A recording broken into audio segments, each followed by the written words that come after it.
একটু আলোচনা করছি। ওয়ানলি ফর যারা জুম্মার নামাজ পড়তে যায় তাদেরকে আমি কোশ্চেন করছি, জিজ্ঞাসা করছি, প্রশ্ন করছি, কেন আপনারা জুম্মার নামাজ পড়তে যান? এটা কি জানা নেই? এটা কি আমরা জানি না? বা কোরআনকে জিজ্ঞাসা করলাম না, কোশ্চেন করলাম না, প্রশ্ন করলাম না, বিশেষজ্ঞ পণ্ডিত আলিমদের কাছে গেলাম না যে আপনারা যে 5 ওয়াক্ত সালাত আদায় করেন বা the holy Quran, this is Quran book of the world, the holy Quran থেকে কোশ্চেন করলেন না যে ওয়াকিমুস সালাহ ওয়াতুজ যাকাত। এই যে আল্লাহ কোরআন শরীফে বলেছেন, একবার, দুবার, 10, 20, 50, 60, 70, 80 থেকে 82 বার, একটু 2 বার ইউজ করেছেন এই শব্দ, এই সেন্টেন্সটি। সুবহানাল্লাহ। কতবার? সালাতের জন্য, নামাজের জন্য। নামাজ কায়েম করো, নামাজ প্রতিষ্ঠা করো, নামাজ আদায় করো। বারবার বারবার কোরআন শরীফের পাতায় পাতায় পাতায় পাতায় আল্লাহ তাআলা বর্ণনা করলেন। কি বর্ণনা করলেন? যে কোরআনের পাতায় পাতায় এটা কেন বর্ণনা করলেন? একবার, দুবার, 4 বার বললেই যথেষ্ট হতো। কোরআন শরীফে 6666 সেন্টেন্স মতন্তরে, বুঝতে পারছেন, 6666 সেন্টেন্স রয়েছে কোরআন শরীফের মধ্যে। কম বেশি তার মধ্যে 82 বার সালাতের কথা, নামাজ নামাজ নামাজ, সালাত সালাত সালাতের কথা পাতায় পাতায় পাতায় পাতায়। কেন প্রভু, কেন প্রতিপালক, কেন আমাদের মাবুদ, কেন আমাদের স্রষ্টা, কেন আল্লাহ, কেন তিনি আমাদের বারবার কোরআন শরীফে তিনি বললেন? আল্লাহ জানেন, ওয়ালা তাত্তাবি খুতুওয়াতি শাইতান, আমার বান্দা এবং বান্দিকে আমার এই নামাজ থেকে, সালাত থেকে অনেক দূরে রেখে দেবে। বিষাক্ত সবল যখন মারবে শয়তান, ওই ছবলের কারণে, অর্থাৎ মাল, গাড়ি, বাড়ি, টাকা, অট্টালিকা, অর্থ, সম্পদ কামাবার জন্য, নানান খারাপ কাজের জন্য, বেহায়া বেপনা কাজে মশগুল হয়ে যাবে। যখন জানবে সারা পৃথিবী, ওয়ার্ল্ড প্রতিপালকের, মহান স্রষ্টা আল্লাহ বলেন, তাবারাকাল্লাযী বিয়াদিহিল মুলকু ওয়া হুয়া আলা কুল্লি শাইইন কাদির আল্লাযী খালাকাল মাউতা ওয়াল হায়াতা লিয়াবলুয়াকুম আইয়ুকুম আহসানু আমালা ওয়া হুয়া আল-আজিজুল গফুর। এই প্রতিপালকের যখন কোরআন পড়বে, কোরআনের সেন্টেন্সগুলি দেখবে, আয়াতগুলি দেখবে, তাবারাকাল্লাযী বিয়াদিহিল মুলকু, অতি মহান স্রষ্টা আল্লাহ, আমি অতি মহান স্রষ্টা, আমি সমস্ত একক অধিকারী, সমস্ত ক্ষমতা শক্তি আমার হাতে রয়েছে। তোমাদের মৃত্যু এবং জীবিকাকে সৃষ্টি করেছি কেবলমাত্র পরীক্ষা করার জন্য, পরীক্ষা করার জন্য তোমাদেরকে সৃষ্টি করেছি। এই জন্য নামাজ যারা পড়ি আর পড়ি না, পরীক্ষা। গাড়ি বাড়ি বিল্ডিং দিয়ে না দিয়ে, চক্ষু দিয়ে, হাত দিয়ে, পা দিয়ে, কান দিয়ে, নাসিকা দিয়ে, ছেলে দিয়ে, বিবি দিয়ে, না দিয়ে দিয়ে, এটা হচ্ছে পরীক্ষা আল্লাহ। এই জন্য আল্লাহ বলছেন, অতি মহান স্রষ্টা আমি, সমস্ত একক অধিকারী সেই আল্লাহ। আসমান জমির অভ্যন্তরে যা কিছু আছে, মঙ্গল গ্রহ, বুধ গ্রহ, নেপচুন, প্লুটোতে যা কিছু আছে, আটলান্টিক লোহিত প্রশান্ত মহাসাগরের তলে যা আছে, খনিজ দ্রব্য যা আছে, ভূপৃষ্ঠের উপরে যা আছে, বসুন্ধরার মধ্যে যা কিছু রেখেছেন, এক কথায় তিনি হচ্ছেন মালিক, স্বর্গের মালিক, জান্নাতের মালিক, জাহান্নামের মালিক। সেই প্রতিপালকের আইন হলো ওয়াকিমুস সালাহ, নামাজ তোমাদের জন্য অপরিহার্য হলো, মাস্ট করালো, ডিফিনাইট পড়তেই হবে। যদি কেউ বলেছি লা ইলাহা ইল্লাল্লাহু মুহাম্মাদুর রাসূলুল্লাহ সাল্লাল্লাহু আলাইহি সাল্লাম পড়ে নিয়েছি, আল্লাহ ব্যতীত কোনো উপাসক নেই, কোনো রব নেই, কোনো মাবুদ নেই, কোনো প্রতিপালক নেই, কোনো ইলাহ নেই, যখন আমরা মেনে নিয়েছি হযরত মুহাম্মাদুর রাসূলুল্লাহ সাল্লাল্লাহু আলাইহি সাল্লাম তার নবী এবং রাসূল, আমাদের নবী এবং রাসূল মেনে নিয়েছি, আই এম এ মুসলিম যখন বলবো, আনা মুসলিমুন যখন বলবো, আপনার প্রতি, আমার প্রতি, সারা বিশ্বের এই কলমা পড়নেওয়ালার প্রতি প্রফেট নবীজি বলেছেন, দ্বিতীয় ধাপ হলো সালাত, নামাজ আদায় করতেই হবে, নামাজ পড়তেই হবে। কোনো অনীহা চলবে না, অবহেলা চলবে না। জানি না কে মাস্টার, কে ডক্টর, কে প্রফেসর, কে ইঞ্জিনিয়ার, কে সাহিত্যিক, কে দার্শনিক, কে কবি, কে লেখক, কে বিজনেসম্যান, কে কি ম্যান জানি না। আপনি টেকনোলজিবিদ না, আপনি সাইকোলজি ম্যান না, আপনি রাষ্ট্রপতি না রাষ্ট্রের নায়ক, আপনি কোন কোয়ালিটির মানুষ জানি না, যদি পড়ে থাকি লা ইলাহা ইল্লাল্লাহু মুহাম্মাদুর রাসূলুল্লাহ সাল্লাল্লাহু আলাইহি সাল্লাম যদি পড়ে থাকি, আপনার প্রতি, আমার প্রতি নামাজ অপরিহার্য, মাস্ট, ডিফিনাইট পড়তেই হবে। যদি মঙ্গল গ্রহে চলে যান, বুধ গ্রহে চলে যান, নেপচুনে চলে যান, প্লুটোতে চলে যান, আপনি লোহিত সাগরের তলে চলে যান, ভারত মহাসাগরে চলে যান, আফ্রিকা মহাসাগরের তলে চলে যান, যদি আটলান্টিক মহাসাগরের তলে চলে যান, যদি সময় পান, নামাজের টাইম হলে সালাত আদায় করে নেবেন, সালাত আদায় করে নেবেন।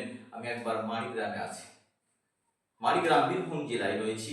রাত 8টা বাজে তখন একটা 207 ভ্যান এসে আমার কাছে দাঁড়ালো। আমি রোডের সাইডে রয়েছি, মেন রোডের মধ্যে। একজন এসে বলছে, আসসালামু আলাইকুম হজরত, খাইরিয়াত है इधर মসজিদ है क्या? বলছেন, হুজুর ভালো আছেন, এদিকে মসজিদ আছে? মসজিদ তল্লাশ করছেন একটা আজনবী মানুষ, অপরিচিত মানুষ আমাকে দেখে সালাম দিয়ে বলছেন, হযরত মসজিদ আছে এদিকে। এদিকে মসজিদ কোথায় রয়েছে? সালাত আদায় করবেন, নামাজ আদায় করবেন। উনি আসছেন ঝাড়খণ্ড থেকে, আবার এখান থেকে যাবেন কোথায় স্ট্যান্ড আউট হয়ে। তিনি কি জিজ্ঞাসা করছেন? ভাই মসজিদ নেই এদিকে, নামাজ আদায় করবেন, সালাত আদায় করবেন কেন? উনি জানেন আমি একজন মুসলিম, আর এখানে ঈসার একটা নামাজ আছে, সালাত আল্লাহর একটা আইন কানুন বিধান রয়েছে, যেটা আমার উপর যে অপরিহার্য, আমাকে সেটা আদায় করতেই হবে, আমার উপরে ফরজ করা হয়েছে। সুতরাং সেই জন্য মসজিদ তলাশ করছেন সালাত আদায় করার জন্য। সুবহান। আর আজকে আমরা আমাদের মসজিদে নামাজ চলে, আর রাস্তার ধারে আমরা বড় অ্যান্ড্রয়েড গ্লাক্সি নিয়ে, আইফোন নিয়ে দায়া দায়া করতে করতে চলে যাই। চায়ের দোকানে, এখানে সেখানে, মাচানে, চাঙ্গারিতে, তিন মাথাতে বসে পরবিল্লা, পরচর্চা, পরনিন্দা চলছে। মসজিদ সালাত চলছে, নামাজ চলছে, জামাত চলছে, কোনো খবর নেই, ভুল মাঙ্গল দেখাচ্ছি, কোনো পরোয়াই নেই। দিনকে দিন অতিবাহিত চলে যাচ্ছে, নামাজ বলে কোনো ভ্রুক্ষেপ নেই, নামাজ কোনো গুরুত্ব নেই। সারা পৃথিবীর যিনি লর্ড, তার আইন, তার কানুন, তার বিধান, তিনি আমাকে সৃষ্টি করেছেন, তিনি পাঠিয়েছেন, তিনি আমাকে টুকটুক করে এত বড় করেছেন, এত কিছু দায়িত্ব দিলেন, টাকা, বাড়ি, গাড়ি, বিল্ডিং আমার হাতে দিলেন, এত বড় মাস্টার, ডাক্তার, প্রফেসর, ইঞ্জিনিয়ার করলেন, আমাকে এত কিছু জ্ঞান বুদ্ধিমা দিলেন, বিবি বাল বাচ্চা দিলেন, কত কিছু দিয়ে ভরপুর করে দিলেন। সেই আল্লাহকে বুড়ো আঙ্গুল, আল্লাহর বুড়ো আঙ্গুল নয়, বরং নিজেই বুড়ো আঙ্গুল, নিজেই ধোকায় পড়ে যাচ্ছি, তা বুঝতে পারছি না। আল্লাহ বলেছেন, তোমার মাল, গাড়ি, বাড়ি, বিল্ডিং, অট্টালিকা, অর্থ, সন্তান, সন্ততি তোমাকে ধোকা দিচ্ছে, তুমি তা বুঝতে পারছো না। এগুলি কিয়ামতের দিনে কি হবে? বিশ্বনবী বলেছেন, বিশ্বনবী মুহাম্মদুর রাসূলুল্লাহ সাল্লাল্লাহু আলাইহি ওয়াসাল্লাম বলেছেন, এই যে অর্থগুলি, টাকাগুলি, মাল সম্পত্তিগুলি তোমরা গচ্ছিত করে রেখেছো, যে জাকাত, যার প্রতি জাকাত ফরজ হয়ে গেছে, যার প্রতি জাকাত ফরজ হয়ে গেছে, যার প্রতি জাকাত অপরিহার্য হয়েছে, অর্থাৎ টাকাগুলিকে জমে জমে রেখেছো বাড়িতে, ঘরে, কোথায়? স্টেট ব্যাংকে, ইউনিয়ন ব্যাংকে, ইলাহাবাদ ব্যাংকে, বন্ধন ব্যাংকে, নানান ব্যাংকে জমা রেখে দিয়েছো, বাক্সের মধ্যে রেখেছো। যারা সকাল সন্ধ্যা এই টাকার স্বপ্ন দেখে, সকাল সন্ধ্যা টাকাগুলি গুনে আর মিচমিচ করে হাসে, আর মোষগুলি পাকায়। কিয়ামতের দিন, অসীমতের দিন, ভয়াবহ দিন, কবরে সেদিন কি হবে? সবে একবার ছবল মারবে আর সত্যগত মাটির নিয়ে চলে যাবে। সালাত আদায় করনি, যাকাত দাওনি, কিয়ামতের দিনে কি হবে? ওইগুলিকে, আর কবরে তোমার কি হবে?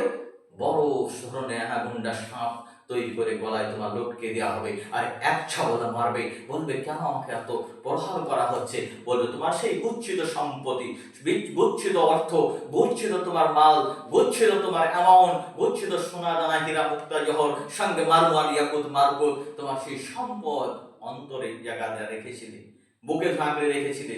গরিবদের দাওনি, মিসকিনদের দাওনি, এতিমদের দাওনি, মাদ্রাসায় দাওনি, দেশকে দাওনি।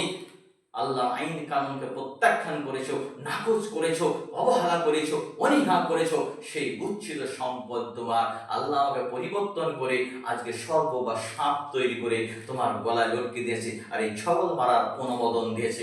এই জন্য আমার কাজটা আমি করছি। সুবহানাল্লাহ। তাই বলছি, সতর্ক হয়ে যান, সতর্ক হয়ে যান। বিশ্বনবী সাল্লাল্লাহু আলাইহি সাল্লাম এক জায়গায় প্রীতিমুক্ত কণ্ঠে বলেছেন, ওই সম্পদ, অর্থগুলি কি হবে?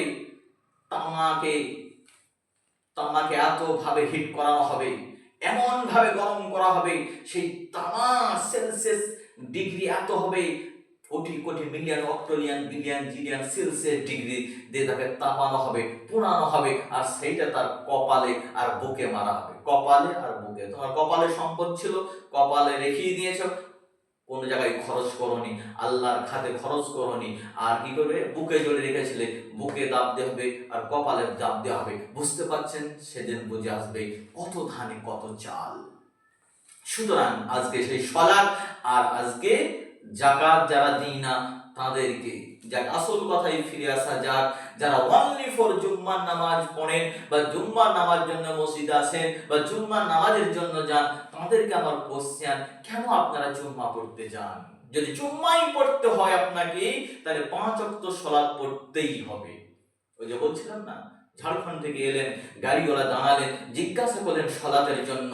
উনি জানেন এই আইন কানুন বিধান আমার প্রতি ফরজ করা হয়েছে, আমার প্রতি প্রযোজ্য করা হয়েছে, আমাকে এটা মানতেই হবে, এরকম হওয়ার দরকার। নিশ্চয় আপনারা ফেসবুক দেখেছেন, ফেসবুকে একটা ছবি দেখবেন, একজন সমুদ্রের মধ্যে অভিযান করার জন্য, রিসার্চ গবেষণা পর্যবেক্ষণ মূল্যায়ন গবেষণার জন্য সমুদ্রতে গেছেন, পাড়ি দিয়েছেন। তিনি দেখবেন সালাত হলে মুসাল্লা বিছিয়ে তিনি সালাত আদায় করছেন। বলি সুবহান, কি অবস্থা বুঝতে পাচ্ছেন? তিনি জানছেন আমি যেখানেই যা করি না কেন, আমি যেখানেই থাকি না কেন, নামাজের সময় হলে, সুযোগ পেলে সালাত আদায় করতে হবে, নইলে আল্লাহর শাহী দরবারে, আল্লাহর কারগড়াতে সেদিন কিন্তু আমি জবাব দিতে পারবো না, জবাব দিতে পারবো না।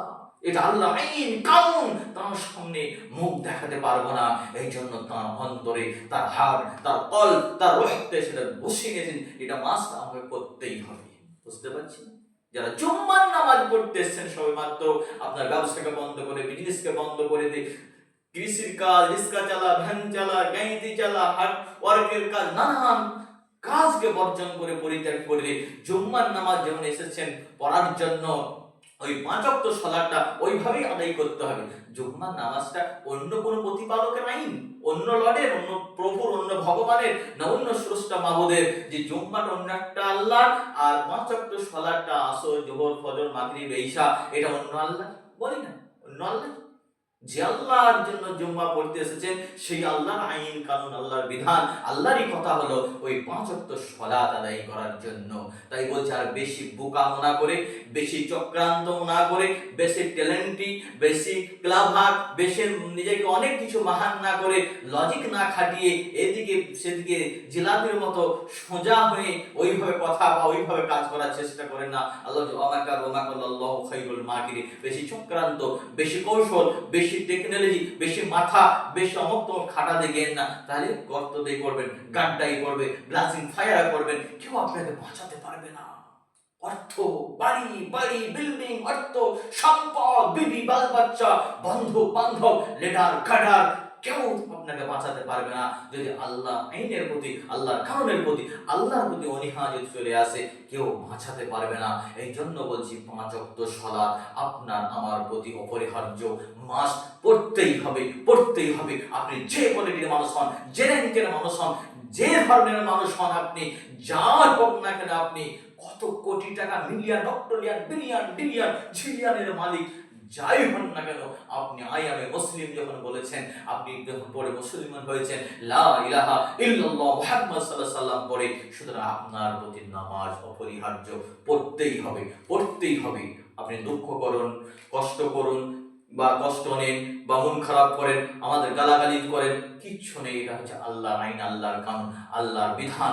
এটা কোনো প্রাইম মিনিস্টারের, ভারতবর্ষের prime minister of India Narendra বাবুর নয়, আমাদের Mamata Banerjee chief minister of West বেঙ্গলের, তাঁরও নয়, কিং জন ওনের নয়, সিপি চিংয়ের নয়, ডোনাল্ড ট্রাম্পের নয়, এটা আমাদের শেখ হাসিনারও নয়, আপনি যারই বলুন না কেন, বারাক ওবামারও নয়। এটা হচ্ছে আল্লাহ আইন, আল্লাহর কানুন। এই জন্য মাথা নত করে মেনে নিয়ে আপনাকে আমাকে এটা কিন্তু আদায় করতেই হবে, তবে বড় কামিয়াবি, নয়তো বেকার বৃথা চলে যাবে। সেই জন্য বলছি 5 ওয়াক্ত সালাত আপনার আমার প্রতি অপরিহার্য, মাস পড়তেই হবে।